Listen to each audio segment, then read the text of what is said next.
I'd now like to bring in Kobe Bryant's former Lakers teammate, Metta World Peace, and he joins us on the phone right now. Thank you for being with us.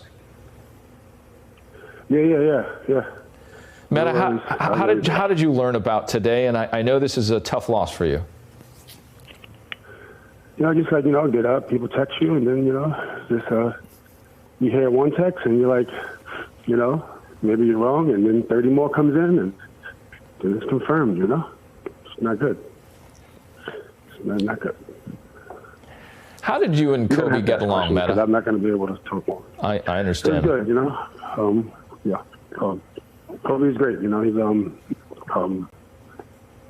we started out watching his greatness early in our career, 19 years old. He was 20, and then, one day you want to try to get a championship, you got to compete against this guy, and then have wars over the years, and you move to the West, and then you move on his team, and, it was just playing with him, watching him, doing amazing stuff, and focused guy. He's very, he's a very focused guy. I remember after our careers is over, he's, go to his office and see all his books that he was writing, talk about stuff. Metta, I've also got Mike Pesca with me right now, too, and he'd like to ask you a question. Hi. How you doing? I know that you're involved in many different projects outside basketball, rap, writing, self-expression. And Kobe used to talk about writing as part of his process. I was wondering if you guys had any conversations about that sort of stuff, about things that weren't basketball and how to incorporate that into your life. Well, Kobe was a writer. He's a writer first, right? Rapper, writer, right? And so he can write books, and he'd come to a room sometimes, and he'd say, hey, Matt, I'm about to come up to your room. Put on the beat and start rapping. It's really amazing. He just started. It's just like, he's not rapping to come out with an album, but he writes, and he would just rap for like 30 minutes, 20 minutes. He's an amazing writer. He knows how to put together words, and he also knows how to say one word answers. He's very efficient with his words. So I just remember a lot of things about Kobe. When we were playing, we were very competitive towards the end of our career. We even had lunch a couple of times. Our career is almost over, but in the trenches, we just go to practice, go to the game. That's pretty much it. Very, very similar. So I wish I could have spent more time, in that. I thought that, he was teaching me some things, and I wanted to show him what I was doing when it come to fruition. I didn't think that, I thought I would have time.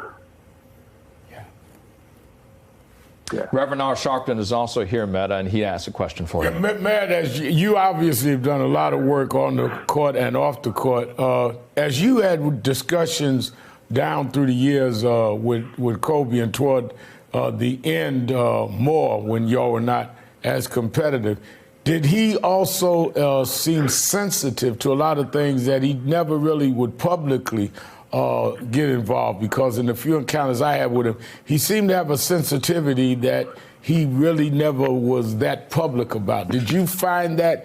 Because obviously you personify a guy that was involved on and off the court. How was the sensitivity level to you that Kobe would show? Yeah, it was you're right, Reverend, and it's great to speak to you, a role model in our community. Thank you. Really great to speak to you. But yeah, absolutely. So he was more vulnerable at the end of his career. In the beginning, he was trying to win his 6th title or 5th title. It was all business. Practice was more intense than the games. And then at the end, have lunch, talk, have some drinks together. Whereas before, during our championship days, it wasn't a lot of that stuff going on. And then you see him with his daughter. He's putting a lot of time in. He was so focused on basketball. So people understand. I can say people don't understand, but you've seen it for yourself. Yeah. And when his career was over, I was so happy. I remember telling him and going to visit him at his office, and I'm just so happy for Vanessa that she gets you, for a long period of time instead of, just after games. But yeah, It's just, yeah. Well, God bless you, and thank you for being on with us, because you are a role model too, and I'm sure it was a hard shock to you, but we wanted to hear from you because of what you represent, and that a competitor that also understood and bonded with Kobe Bryant. Absolutely, man. It's great speaking to you, and you just continue the great work, Reverend. Thank you. Hey there, I'm Chris Hayes from MSNBC. Thanks for watching MSNBC on YouTube. If you want to keep up to date with the videos we're putting out, you can click subscribe just below me, or click over on this list to see lots of other great videos.